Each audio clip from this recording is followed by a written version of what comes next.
అర్ధరాత్రి వేళ హైదరాబాద్ నుంచి బెంగళూరుకు బయలుదేరిన ఒక ఏసీ స్లీపర్ కోచ్ బస్సు హైవేపై వేగంగా దూసుకుపోతుంది. ప్రయాణికులంతా గాఢ నిద్రలో ఉన్నారు.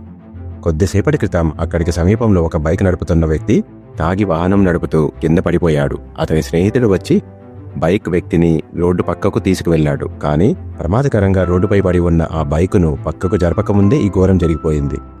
సరిగ్గా అప్పుడే ఆ వేగంగా వస్తున్న బస్సు రోడ్డుపై పడి ఉన్న బైకును ఢీకొట్టింది. ఆ దాటికి బైకు బస్సు కింద ఇరుక్కుపోవడంతో ఒక్కసారిగా ఘర్షణ జరిగి నిప్పురవ్వలు పుట్టాయి.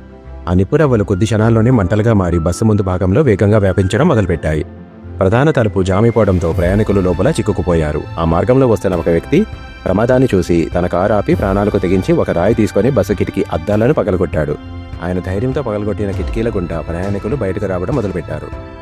అయితే అటు ఇటు వచ్చిన వాహనదారులు చాలా మంది ఆగిపోయినా సహాయం చేయడానికి మాత్రం ముందుకు రాలేదు. ఆ రక్షకుడు అప్పటికే 10 నుండి 12 మందిని కాపాడినప్పటికీ పరిస్థితి చేయి దాటి మంటలు బస్సు మొత్తం వ్యాపించాయి. భయంకరమైన శబ్దంతో బస్సు ఒక్కసారిగా పేలిపోయింది.